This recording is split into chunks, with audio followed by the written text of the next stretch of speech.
Welcome in to the play-by-play, a sports media conversation where your ears are not deceiving you. I am not Brendan Clean. He is enjoying a well-deserved vacation. I am Ben Axelrod, hosting your podcast for the day. Joining me this week, Drew Lerner of Awful Announcing. He was with us for the NFL draft of broadcasters last week. Did a good enough job that we decided to invite him back here. Drew, how's it going? Wow, well, the bar was set so high to come back onto this podcast. It's an honor. It's an honor, Ben. Thank you. I appreciate it. We've got a busy show, so let's just jump right into it here. We are Awful Announcing. We talk about announcing, and we had some big announcing news this week when it comes to the NBA and ESPN, the worldwide leader in sports, announcing its broadcast plans in terms of announcers for the 2024-25 NBA season. Drew, it was largely business as usual. Not a whole lot of new names and faces. There are a few of those. But I thought what was mostly curious about this announcement was they didn't announce teams. They just announced individual broadcasters and said, these are our analysts. These are our play-by-play guys. These are our sideline reporters. This is our studio crew. And I went back and looked for college football this season. They announced pairings for the NBA last season, which would obviously be the best comparison. They announced pairings. I think the elephant in the room with all of this is they do not have a plan to replace JJ Redick. So I guess let's start there. What did you make of this announcement when it comes to the ESPN's plans for its 2024-25 NBA broadcast crews? Well, to me, it was completely non-committal, right? ESPN traditionally, as you said, has announced teams. And even the way this press release was written, right, where they said, Mike Breen returns as our lead play-by-play, and then Doris Burke is like one of our top analysts. Like, it wasn't written in stone that would be the broadcast pairing. I mean, one would have to anticipate, those two are going to be the lead team, at least to start the year again. It would be pretty crazy if that wasn't the case. I think what they're leaving ambiguous here is whether or not they're going to add a third person to the team, right? Who's going to come in and fill that JJ Redick spot? Because, man, the bench has thinned out, right? You get rid of Mark Jackson and Jeff Van Gundy. You replace him with Doc Rivers, who goes mid-season to coach. And then JJ Redick, who they replaced Doc Rivers with, goes ahead and coaches the Los Angeles Lakers. So it's like, where are you at now? You have Richard Jefferson, who could possibly be a second analyst next to Doris Burke. There are options, but you've really put yourself in a bind if you're ESPN. And I think that's why we didn't get kind of the firm pairings like we usually do. Yeah. So I wrote up this press release for Awful Announcing, and that was definitely the fact that they didn't announce Burke and Breen together, because the assumption all along, right, is they're going to keep Burke and Breen together, and then they're going to try out, a third voice, whether it's Richard Jefferson, Jay Billis, or Tim Legler, both of whom, Jay Billis and Tim Legler, were added to the analysts. So that backs up the reporting that the Athletic's Andrew Marchand has done on all this, that, they're going to try some trial and error, basically, that they're going to, spend the first half of the season basically trying different combinations. But even his reporting has never been committal when it comes to keeping Burke and Breen together. So I know, on our story for Awful Announcing, I never wrote that up as that was fact. Although I think I probably said presumably, because that, right, like, wouldn't there have to be some sort of leak if they were even thinking about breaking up Mike Breen and Doris Burke? I have a hard time imagining that that's just going to be something they're going to, pull out of thin air. Yeah, you have to imagine the optics of that would be pretty horrible, especially just considering how much talent they've run through in the last 2 years. But also, like, why do we need a third person on the team to begin with? That's where I kind of fall on all of this. Doris Burke is, a professional here. She's got decades and decades of work under her belt. I thought she had a great performance during the NBA Finals and the playoffs last year. And quite honestly, I thought that Redick had a tendency to kind of talk over her and wash her out of the broadcast, where I would honestly rather be listening to just a team with Doris Burke and Mike Breen. So maybe that's also a possibility here for ESPN, and why they want to kind of, plug and play different teams, experiment a little while, it's the beginning of the regular season. There might not be as many eyeballs on the games as there normally would be. That to me seems like the plan, but it doesn't inspire confidence, right? Yeah. And I think that to answer your question, why do we need a third voice? I think from ESPN's perspective, I think they want some sort of authority on the game who has worked in the NBA, whether it's a former player, really a former player, which is what you would be getting in Jefferson, Billis, or Legler. The other name's Grant Hill. Grant Hill was not mentioned in any of this, which I think makes sense because he's still technically with Turner. And I think that if they were to bring in Grant Hill, like, he's coming in to do the job. Grant Hill's not going to audition for this role. It will be something, that's announced in the middle of January, probably in the lead up to that first, Saturday night primetime game.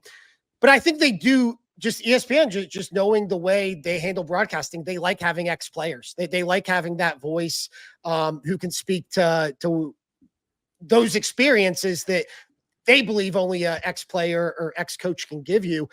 I tend to think, and maybe this is my Cleveland bias, which has a way of poking itself into the show. I tend to think it's going to be Richard Jefferson. I actually think Richard Jefferson is really good. When JJ Redick, when it became that was the other odd choice about JJ Redick replacing Doc Rivers, is we all knew JJ Redick was not only getting a coaching job, but probably getting the Lakers job. So that made that a weird addition. I don't think Richard Jefferson is going anywhere. I think Richard Jefferson is going to be a longtime broadcaster. He's very young, only a few years removed from playing, played with LeBron James, played with Jason Kidd, like has this wealth of experience of former players and star players who he has played with. I think Richard Jefferson probably has the inside track, but he's also the least experienced of the names we're mentioning. So it does make sense that they would at least want to try Jay Billis and Tim Legler, who are also, accomplished broadcasters in their own right. But I think that's ultimately what it comes down to. Is I think just for whatever reason, ESPN's wary of having a broadcast booth where nobody in it is a former NBA player or NBA coach. Yeah. And you have to wonder if that's like a bit of an antiquated perspective on everything, right? Well, we live in an era where so many of the top voices in all these sports are not actually former players and have no experience on the court or coaching at all. But I'm with you. When they made the move for Redick last season, I actually thought Richard Jefferson would have been the better combo with Burke. Jefferson's a bit more deferential. He's not someone who needs to like kind of get his touches to make his impact on the game known. So I just thought, just in a 3-man booth, generally speaking, that's like a better person to have chemistry wise. You talk about Billis and Legler, as someone who's more of a college basketball fan myself, Billis is someone that I think just brings an authority to the game. But I haven't heard him talk about the NBA enough to know if he would be a fit for that type of broadcast, right? I think his skill set is more probably geared towards college basketball, which is fine. But I don't really know if that's going to be a fit. Legler, obviously, he gets a lot of reps on the ESPN daytime shows, First Take, the NBA shows, all of that. But again, not someone that I think of as, he would be like a lead analyst type of guy. So going back to your point, where now you're looking outside of ESPN, possibly a Grant Hill, why are you waiting to do that maybe in January when you could do that before the season, right? Calling games is something that takes time to build up a chemistry within a booth. Like Joe Buck and Troy Aikman, they don't come out like that out of the womb, right? That's decades of working together and building up those reps and knowing each other's styles. It's hard to plug and play people like at the 11th hour, like they had to do last season. also just goes back to the point of like, why the hell did you fire Van Gundy and Mark Jackson to begin with? You had the lead booth, like you had the best broadcast team in the NBA, and you just said, to hell with you. Yeah, it's really curious, and I think that when you just look at all of the shakeups and I mean, look at this. We're talking about they are looking at making their third major change in basically a calendar year when it comes to their top NBA broadcast team. Like this is one, that's why I don't think you can split up Breen and Doris Burke. I think you need that continuity. I think you need that consistency. And I think, God forbid, like you pick out a combination that doesn't work, like everybody's going to be asking, well, why the hell did you split up Burke and Breen in the first place?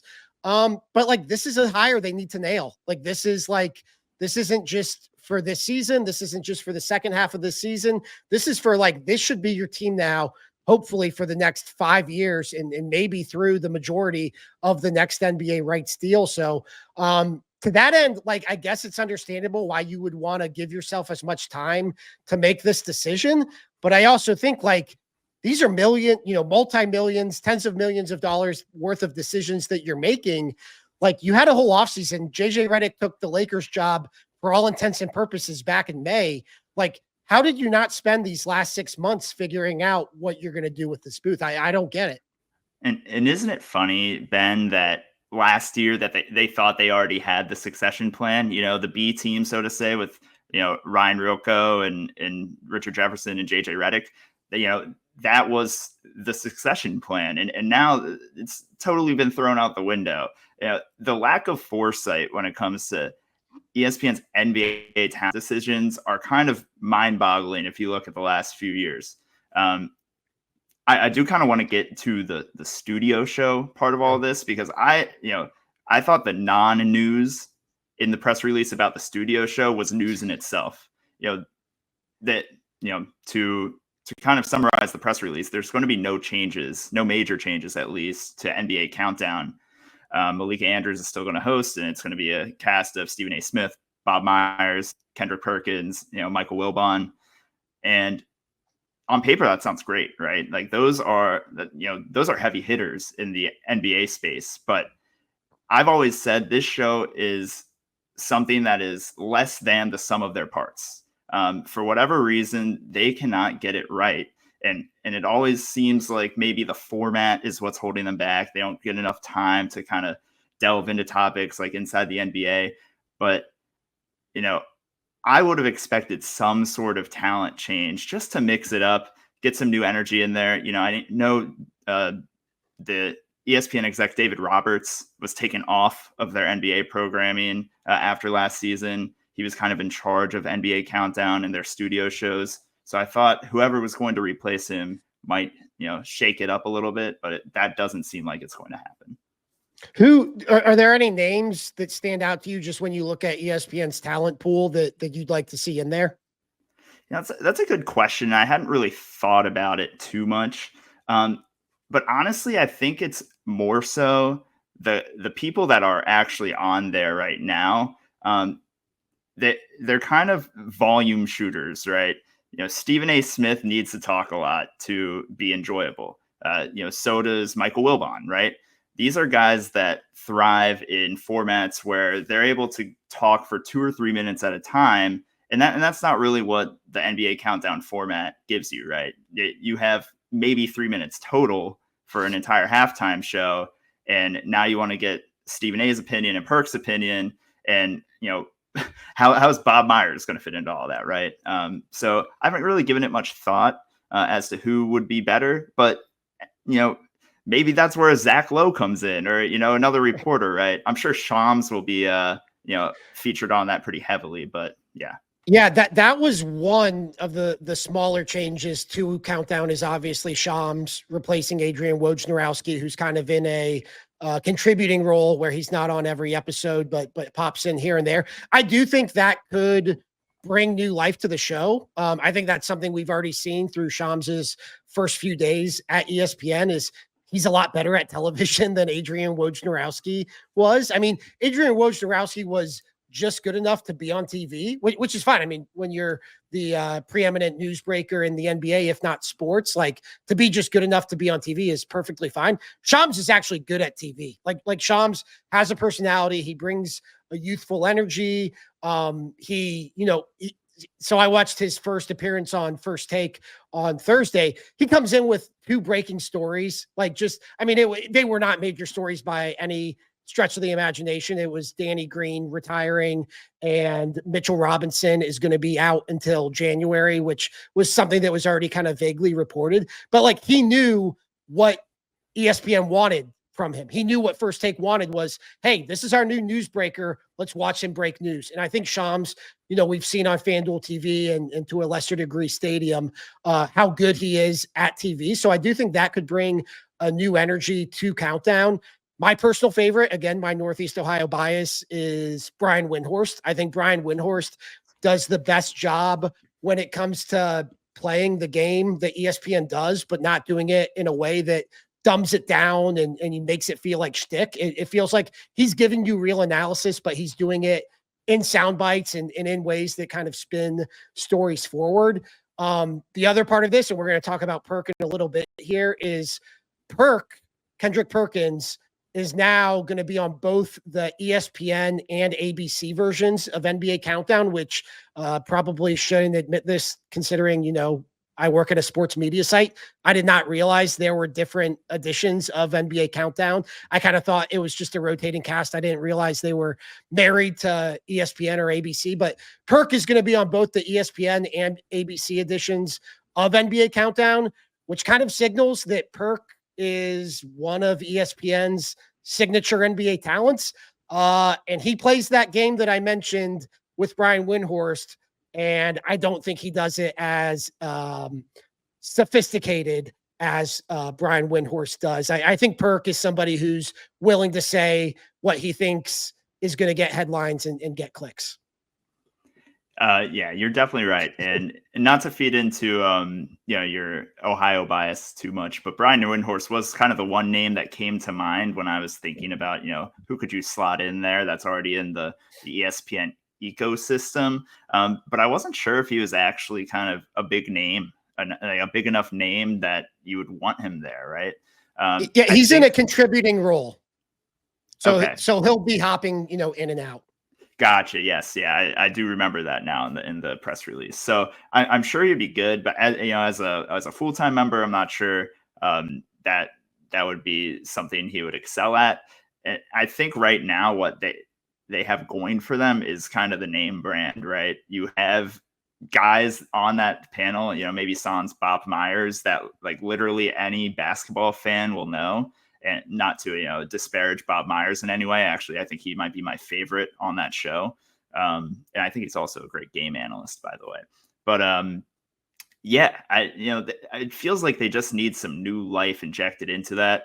And to your point, Shams could be a spark that kind of ignites discussion there. And helps the show along. He's very polished and he brings the insider reports that you need. So I'm sure he'll get a little bit more face time than Woj ever did. But in any case, I thought overall the announcement on the studio side was pretty uninspired from ESPN. Yeah. And that's one other thing to that end is if Richard Jefferson does wind up getting that top role, it will take him away from being a contributor, I would assume, on NBA Countdown, which I think he's one of those bright spots who could be on NBA Countdown more and be one of those cornerstone talents. Real quick, and then we'll spin this forward to the next topic. 1 year from now, is Shaquille O'Neal on NBA Countdown? Man, great question.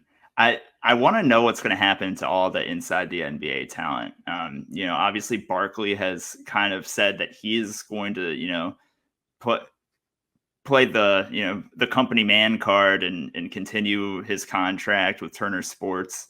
That seems really far-fetched to me still. I still think, maybe this is wishful thinking. I think there's a world out there where, an Amazon can figure out a way to maybe license the show from Turner and continue inside the NBA.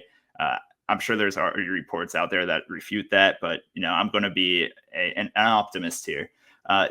Shaq, I think, would be a pretty good foil to like Stephen A. Right? I can see them playing well together, and maybe I'm sorry, Wilbon, you're a local guy. I love you. I love PTI, but I think it's time for him to be shown the door on that show. I just don't think he brings enough to the table, enough energy.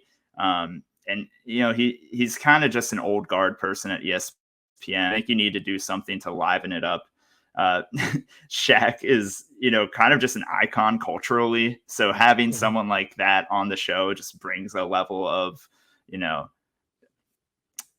energy that is lacking in that Wilbon seat right now. So I don't know. I like it. If I had to put a percentage on it, probably like 10%. I don't see it as likely. Yeah. I think if you were to put this in betting odds terms, it would definitely be plus money. I'm not anticipating it, but get it up to like plus 500. You plus need a bigger 600. desk if you're putting Shaq and Kendrick Perkins on the same panel. Well, that might be Perk might be looking at some new assignments if Shaq winds up on NBA Countdown. We can leave it at that. But that we're not going to leave it at that when it comes to Big Perk. Let's spin this forward into our next topic, or let's get into it segment. A weird story that popped up on ESPN.com on Friday morning, reported by ESPN's Dan Murphy. I'm going to read from my notes here because this is the type of story I do not want to screw up. It's about Kendrick Perkins and his NIL company. I believe it's pronounced NIL, and it's a company he founded with a Wall Street guru where they offer cash up front to high school and college athletes for between 10 and 50% of their NIL earnings for up to 7 years. The article is not a very kind article. This is not an article promoting NIL by any stretch. They have at least 3 financial analysts who all express skepticism about it. Basically refer to the offers as high interest loans. They call it predatory. They call it, for lack of a better term, sketchy, where these players are getting upfront payments. The contract that ESPN received was a $50,000 payment for 25% of NIL earnings, up to $125,000. So that would essentially be, you get a $50,000 fee up front, but you wind up paying the company $75,000 on the back end if you wind up making $125,000 through your NIL deals. There are other companies that sell investors a stake in future NIL earnings, but this is the first one to offer cash advances on future NIL earnings. I mean, we can get into like, is this sketchy? Is this legit? Like, what do you make of all this? I think like my take is NIL is unregulated, and the reality is companies like this were going to pop up, and hopefully players are educated and informed. And I know that's probably naive on my end. But I think the more interesting aspect, as far as us as a sports media podcast, is ESPN reporting on this deal on Kendrick Perkins in a report that clearly doesn't paint one of their cornerstone NBA talents in the best of lights. Yeah. And, props to ESPN for publishing this article. It was very much not painting Perk in a favorable light. And interestingly enough, Perk was actually quoted in the piece, right? They had reached out to Perkins, and he defended the company and his partners in the piece. So I highly recommend anyone go read this. It's very interesting. But what I want to know is like, what was that conversation like internally with Kendrick Perkins, right? Because I'm sure how ESPN is structured, and I've never worked there, so I might be talking out of my ass a little bit, but you have to imagine that there's a separation between the digital side where they're writing these reports and the television side, and I'm not sure there's a whole lot of interaction or cross pollination within that, within those two realms, right? So Dan Murphy, the ESPN reporter that wrote the story, probably has no loyalties or affiliations with Perk whatsoever, and gets tipped off or learns about this company and probably sees a lot of red flags. So for me, the interesting thing here is, we just saw this press release with Perkins being highlighted many times and seeming to be in a prominent role in ESPN. You know, it's obviously going to be difficult for ESPN to, police like the business ventures of its talents and all of that. But does this reflect poorly on them as a network to allow this to be out in the public? And, I think most reasonable people would say it seems predatory, right? Well, you're a business analyst at Awful Announcing, right? Like I like having you on because you can explain these things to me that I don't understand, which are a lot of things. And I think, I defer to the experts quoted in the piece. Like these are people who don't have any loyalties in, when it comes to Kendrick Perkins or ESPN or even the athletes. And if like all these financial analysts are saying like these are predatory deals, these are high interest loans, these are basically bad deals for these kids to take. And like, I mean, I follow this stuff enough, closely enough to know that like, yeah, this is probably it reminded me of almost like the music label deals you hear about where you get the payments up front and then little do you know, like they basically own like everything you earn for the 7 years basically until are free of that contract. And so I think also for a lot of these kids, like they're probably not going to go on and get NBA contracts. They're probably their NIL money is going to be their best opportunity to make real significant money. At least in this realm for the next 7 years. And so I think that when you look at that, also the timeline of 7 years, kind of sketchy because if you do, it's not like college careers are 7 years. And so if you're a high school senior who signs this, you're carrying this into your professional career too. So yeah, I mean, this did not seem like it was a good faith company, a company that's offering good deals to kids. And so, yeah, I think to your point, if you're ESPN, like, don't you have to have a conversation with Perk and be like, hey, big man, like, we're paying you a lot of money. Like, is this really enough money that like you have to kind of sacrifice your reputation in the basketball community? Like this is kind of puts us between a rock and a hard place. Yeah, and it's funny that you brought up like the music deals because that's kind of where my mind went with this as well. But also my mind kind of went to like if you've ever had to talk an old relative or something out of like a pyramid scheme, right? Like this is like that must have been what the conversation between ESPN and Perk is like. But it seems like it didn't get through because if you read Perk's comments in the article, and I'm actually going to bring them up right now because I don't want to get them incorrect. You have so many athletes. This is what Perk said. You have so many athletes and their parents who are struggling day to day. Because we're actually taking a bit of a gamble on what the student athlete is going to make in the NIL space. The benefit is the kid, the student athlete, is able to get financial security so they don't have to rush. So he genuinely believes like that what he's doing is a service to these kids. And I do not doubt that there are probably many high school athletes that, come from less fortunate backgrounds and could really use this money to, stabilize their families' lives.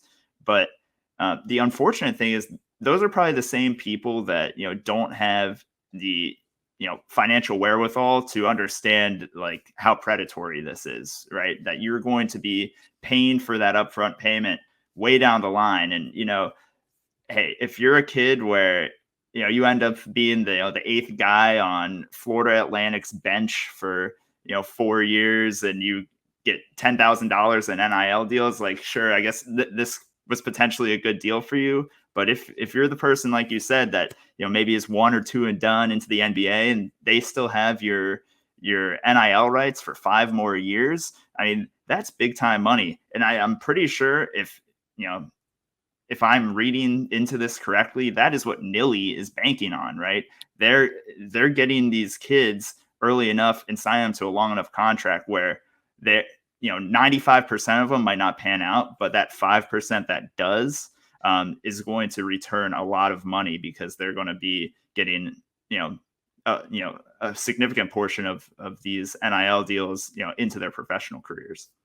But I mean, of course, that's what they're banking on, right? Like this company wouldn't, if Nilly didn't think it was going to get a higher return on the back end, then they wouldn't be offering the payments up front. Like it's funny, for Perk to kind of paint this as like a benevolent act when ultimately in the end, the player's going to be giving you back more money than you paid them up front. So I think, and I'm guessing they're going to be pretty selective about who gets these deals. I'm guessing they're not going to hand them out to the eighth man on Florida Atlantic's bench. I'm guessing it's probably going to be mostly players who are on Jonathan Givony's draft board for the next couple of years to bring in another ESPN personality into this mess. But yeah, I mean, I just think that, altogether, I thought that it was interesting that ESPN, because I mean, if ESPN doesn't report on this, like at that point, then what? Like maybe On3 reports on it, maybe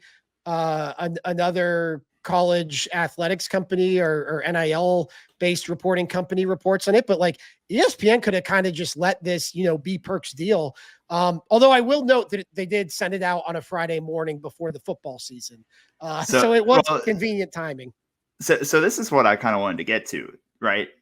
ESPN reporting on this is interesting because maybe this is their way of saying we couldn't get through to Perk, right? Like that's interesting. Right? Because I don't think you let this get out under your own accord without first having conversations with Perk. And of course, like I said at the beginning of this conversation, he was quoted in the piece. He was well aware of what was happening. This is perhaps a defense mechanism for ESPN to say, hey, we're reporting both sides of this. We have, you can say, a real journalist that is not, a talking head on our television shows, reporting and asking financial experts what they think of this, arrangement that Perk is, pushing on these kids. And so it gives ESPN kind of plausible deniability of like, we're doing our best. We're being a good journalistic outfit here. We can't control the, business ventures of our talent. What else are we supposed to do? That's kind of my read on the situation. Yeah, that's definitely true. That's an interesting point. I hadn't thought about that. And I also wonder, as ESPN enters this era where it's willing to lease talent rather than employ talent, like with Pat McAfee, when you have, and that's not Perk, as far as I know, is an ESPN talent, but as you enter this era where I think we're going to only see more and more of the Pat McAfee type of deals, you're not able to tell Pat McAfee, what other business ventures he can participate in. These are, for all intents and purposes, independent contractors, if that even. And so it's going to be interesting to see the other, conflicts of interest that potentially arise from all this. But yeah, I just think in a world where, ESPN on ESPN Crime is like flashing lights for us, that this was a very interesting story. But in the words of Kendrick Perkins, let's carry the hell on here. Let's get to our third segment. We got a lot of reaction last week based on our NFL broadcasters draft. Let me see if I can pull up some of the reaction. I don't think I can.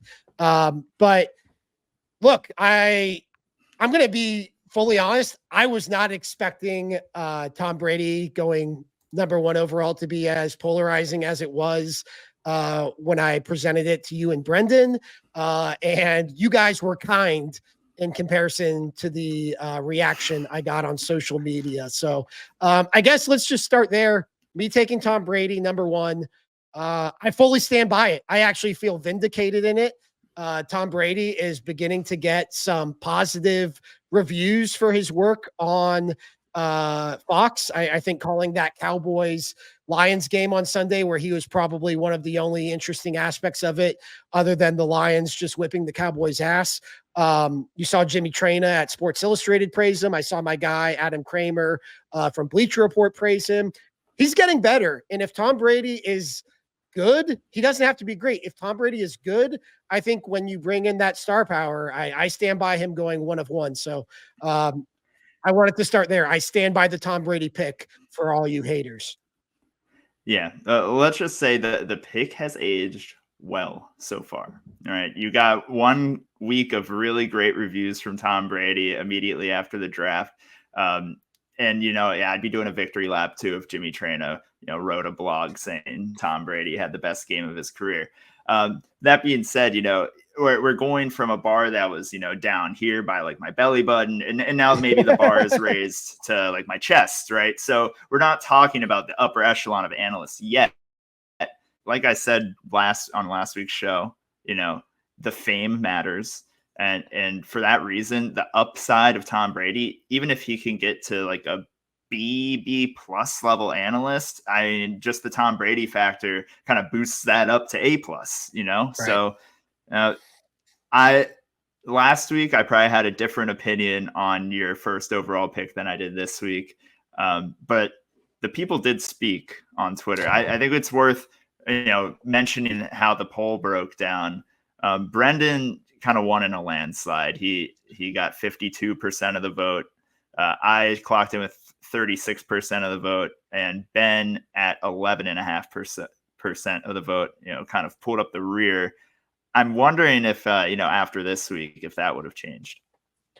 Yeah, it very well could have. Although I don't know. I almost it wasn't even just the Tom Brady pushback I got. I think I guess I didn't realize Jason Kelsey's as polarizing as he is right now as a broadcaster. I've kind of been in the tank for Jason Kelsey, and then I also took the future rights to Travis Kelsey. So I just think like in the Twitter sphere and in the circles we probably run in, the Kelseys are net negatives to my draft board, where I saw the future of having the Kelsey cast as a positive.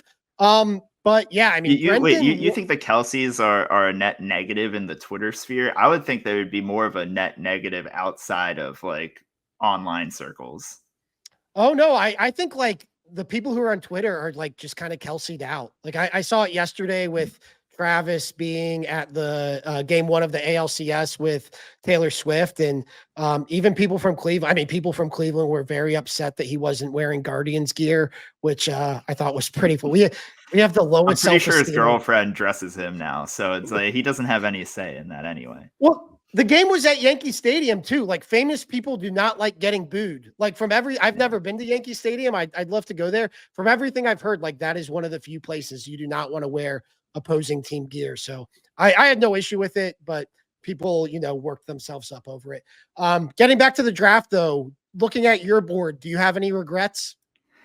Yeah, I would say my one regret, in round 5, I took Louis Riddick, not realizing that Troy Aikman was still available. And actually, I think Aikman was probably one of the big omissions of the draft overall. Nobody picked Troy Aikman as one of their analysts. So that puts him behind 6 analysts. I think my team would have looked a lot stronger just switching those 2 out. But there were some other notable omissions that I think got a lot of play on social media, and that was Kevin Harlan, a lot of mentions, Ian Eagle. I know you mentioned Schefter and Ian Rappaport as insiders. What do you think? Do you think your team would have looked any better if you had inserted any of those guys in? I think if I had taken Kevin Harlan or Ian Eagle, maybe I would have gotten a little more love. I think that I was because I had already taken the Herb Street Tirico pairing. I was trying to find somebody to pair with Tom Brady. And I think I felt like Kevin Harlan and Ian Eagle are too big of personalities as play-by-play men to play off of Tom Brady. So, and I also went for the punchline of Spiro Dides having called every Cleveland Browns game since 1999 as the 4th CBS announcer. So, yeah, I probably just in terms of, draft value should have taken Kevin Harlan or Ian Eagle. One thing you and I, what we love, Brendan and I love to do on this show is bring our Slack conversations to the podcast. We disagreed. I thought that not picking Schefter or Rappaport was a glaring omission just in this era of news breaking and news value. And you kind of said, they'd be nice to have if you had a website. In terms of a broadcast, you didn't think they were all that valuable. No, actually not in the slightest. Like, I think, I kind of enjoy when, Peter Schrager or like Jay Glazer hops in on those pregame shows and, they save like one little juicy tidbit from the week that they heard from, some front office guy or whatever, and they share it. But, I don't see the reason why you have to have Adam Schefter reporting the injury news or Ian Rappaport, right? When, it's going to get tweeted out and then like literally anyone on your show can read out, hey, like per Adam Schefter, or you could even say like your own network's. I don't think in terms of entertainment value that they offer really anything. So that's why I would have stayed away from the insider guys. Yeah, that makes sense. I just think it's weird to talk, to have a draft of NFL media people and we talk about these newsbreakers, we obsess over them. I mean, Brendan and our only emergency podcast was Adrian Wojnarowski retiring.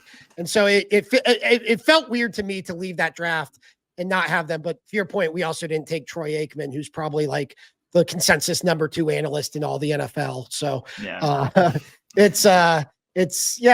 maybe we'll have to hold a supplementary draft. Yeah, I definitely would take Schefter there.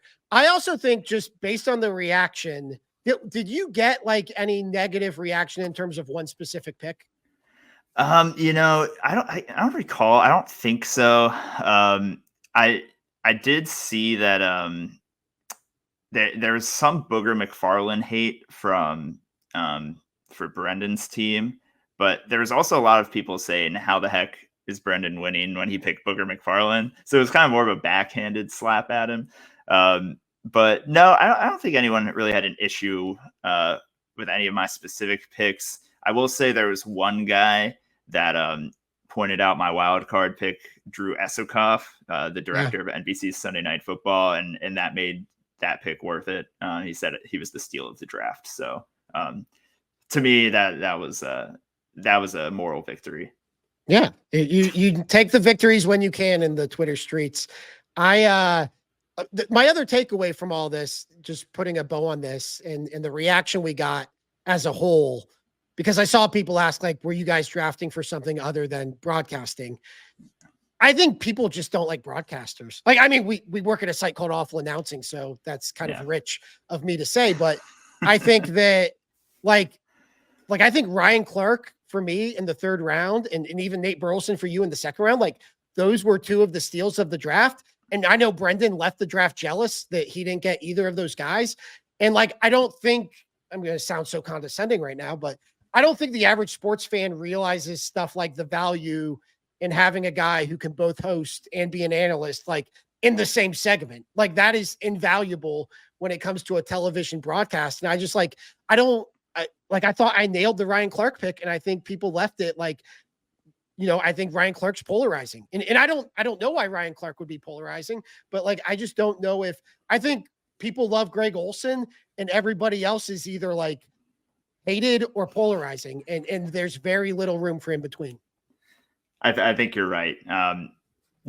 These guys are a lot easier for the average fan to hate on than they are to support, right? It's a lot harder to think of reasons to be like, oh, this guy because. But you're going to remember, the one time you thought Chris Collinsworth, pooped on your quarterback, or when he forgot the overtime rules in week 1. Yeah, exactly. It's like that'll stick with you, and you won't remember like the half a dozen times that game where he broke down a concept that you had no idea happened during a play. So it's a tough game. It is for sure. All right, let's get out of here with our hot mic segment, basically a dealer's choice. You can talk about anything in sports media, whether you love it or hate it. Drew, you're our guest. Do the honors. All right. This week on my hot mic segment, I'm going to talk about FIFA World Cup rights. This is something John Orand wrote about in his newsletter at Puck earlier this week. The top line here is that he expects Fox to be challenged by both ESPN and NBC for the upcoming 2027 FIFA Women's World Cup broadcast rights in the United States. Of course, Fox, their rights expire following the 2026 Men's World Cup. So, on the docket for FIFA is the 27 Women's World Cup. And then, of course, 2030, the next edition of the Men's World Cup. Oran suggested that bidding for the 27 Women's World Cup would begin early next year. It is quite possibly, maybe other than UFC, one of the most attractive media rights properties out there that is not locked up for like the next 4 or 5 years. So obviously people feel strongly about who broadcasts the World Cup. Fox has gotten a lot of criticism over its 10-year plus run, and I think a lot of people are quite frankly nostalgic for ESPN's coverage of the World Cup from years past. So I think this is going to be a story that picks up a lot of steam in the next few months, and you got to think that whichever network FIFA decides to go with for the 27 Women's World Cup will be the front runner for that 2030 tournament. That's interesting. And the 27 FIFA Women's World Cup is in Brazil, I believe, right? Yes. Yeah. And so that, if I'm doing my math correctly, is Brazil only like 1 hour ahead of us? It is very favorable time zones. Yep. Yeah. So that's big, right? Like I think that when it comes to these international events, and we saw that with the Olympics this past year, like that was low key the secret sauce to all of this stuff in Paris was you wake up and it's on, and you can repackage it for at night. And it's really a best of both worlds. I've only gotten into soccer in the last couple of years, which may or may not have coincided with gambling being legalized in Ohio. And I love soccer. I think that soccer like tells us everything about the future of sports here in North America. I think between ads being on the uniforms and really having day games, having games that are played during the game and all of that, I think like that's the way of the future in sports. And I think you're right. I mean, there are not a lot of sports rights that are locked up. I think you mentioned UFC, like I think like ESPN it's just going to be a matter of whether the ESPN deal is exclusive or not moving forward, because that's such a favorable deal for UFC in terms of brand exposure. And I mean, beyond that, there's not a lot coming up. And so if you can get one of these big international events that's happening during the summer when there's not a whole lot going on elsewhere in the sports world, like that's a very valuable property in my mind. 100%. And you brought up exactly what I was going to just say is like the World Cups happen at possibly the deadest portion of the sports calendar. You're competing with regular season baseball and, some golf and tennis majors. There's really not much there. So every 4 years or every two years, if you also get the Women's World Cup, you have a really huge tentpole event that you can program around. And when you think of, ESPN, NBC, Orand also mentioned Paramount as a possible if they can figure out their regulatory stuff with the Skydance purchase. These are all networks that need to attract subscribers to their direct-to-consumer services, right? ESPN is planning on launching theirs next year. Obviously, NBC has Peacock, Paramount Plus. Soccer has already proven to be a great driver of these subscriptions. And if you get a World Cup, I mean, that could send it to the next level. Peacock already saw something similar with the Olympics this past summer. So you have to imagine there's going to be really high interest from all three of those companies. Fox, for their part, they do not have a direct-to-consumer streaming service. So they're even more reliant on having tentpole properties for their linear channels. So I think it's going to be a hot property. Definitely. You raised some good points there. For my hot mic segment, I always go positive with these. I always try to give like a podcast recommendation or shout out like, a big media rights deal like I did with AEW and Warner Brothers Discovery a few weeks ago. I'm going to go negative. If you can't tell by my Guardians hat right now, which I was wearing last week as well, into the baseball playoffs, my Guardians playing in the ALCS against the New York Yankees, which means the Guardians have been on TBS throughout the last couple of weeks, first in the ALDS against the Tigers, now against the Yankees. And the TBS score bug for baseball is insane and not in a good way. It is mind-blowing that they are using this score bug. And my biggest gripe with it is they have first base and third base, this dark shade of gray when the bases are empty. And second base is this much lighter shade of gray, almost a white. And as a baseball fan, right, over 25 years of having watched baseball, that would indicate to me that somebody's on second base. But no, that does not mean for TBS that somebody is on second base. That, for whatever reason, means that the bases are empty. For whatever reason, they have decided to color second base a different shade of white or gray or whatever gradient they are using. And it is just mind-blowing to me. And the reason I know that this is bad is because I tweeted about it. And if I tweet anything, I figure the immediate response is going to be blowback or crickets. And I got almost unanimous agreement that everybody else sees this TBS score bug and they think that somebody is on second base. Drew, have you caught any of this? Are you as confused as I am? I hadn't actually noticed it. And, I've watched some of the TBS broadcasts this year during the playoffs. I did not notice it until you pointed it out on Twitter. And when I saw the response, I was cracking up, Ben. It does look like, especially when you really just, you crop just the score bug into the photo. It looks like it's someone's first time using like the gradient feature in Photoshop, right? Like they just forgot that, maybe it's best we keep the color of the bases consistent. So people know who's on base and what bases are loaded or what bases are occupied, right?